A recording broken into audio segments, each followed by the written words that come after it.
Character of the week. So, today's character week is John Jones. No, I'm sorry. Not that one. Jahan Jones. Or is it John Jones? Jahan Jones. Anyway, Martian Manhunter. Martian Manhunter's origin is pretty much self-explanatory. He's a manhunter from Mars.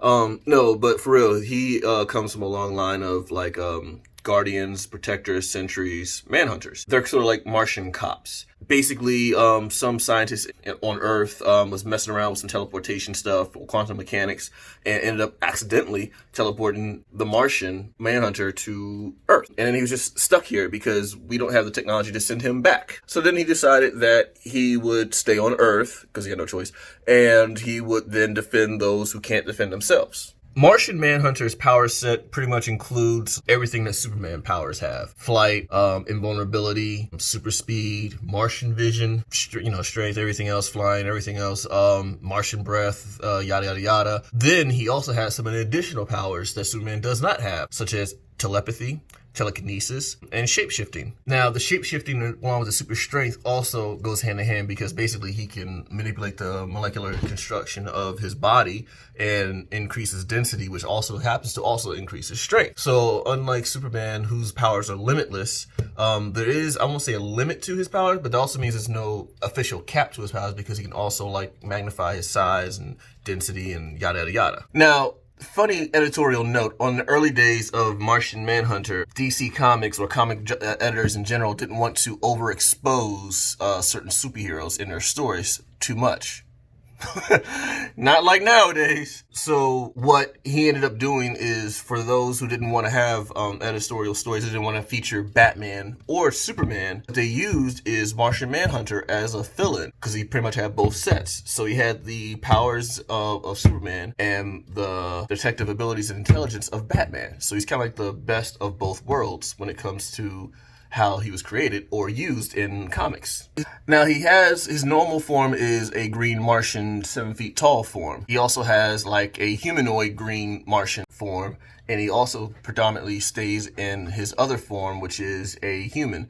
He varies in race and gender, but most recently, he's also been depicted as a black male. This happened sometime in the 90s, I want to say. One of the JLA stories revealed that he was a black male who empathized with the struggle of colored people due to his own struggles of his people on Mars. He was of the green Martian variety, fighting against the white Martian variety, who were crueler and enslaved a lot of the green Martians. Aliens are always an allegory for racial tension, aren't they? Now, he's been featured in a lot of television shows, too. He was played in Smallville, of all things.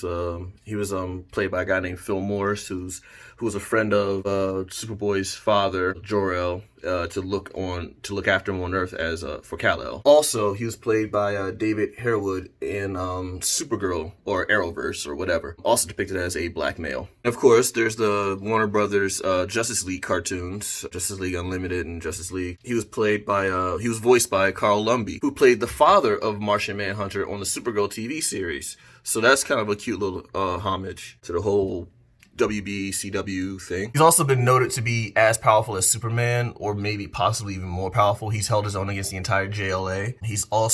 Superman himself has also said that of all people that he wants to fight, he wants to fight Martian Manhunter the least. His weaknesses is fire. In the early adaptations of him, and I guess in the Silver Age comics, he was only vulnerable to fire in his green Martian form. Of course, over the time, fire has also been shown his weakness in any other form, like human or whatever. But most recently, his weakness to fire is due to the fact that it's psychosomatic, cued from the trauma of when he was on Mars being tortured by the white Martians and seeing his entire colony being set on fire. So now fire has a psychosomatic weakness to him. He knows it physically can't hurt him, but he's rendered immobile or paralyzed with fear due to fire.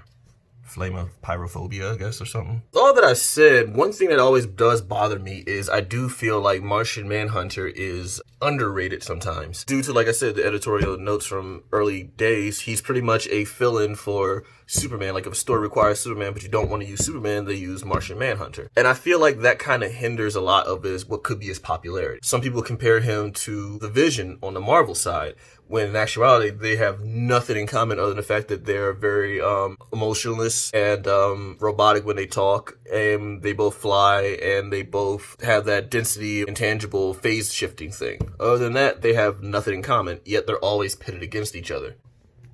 Yeah, man, I feel like he's underrated. He should get more props, especially since he's black. All right, back to you guys. And I guess you too.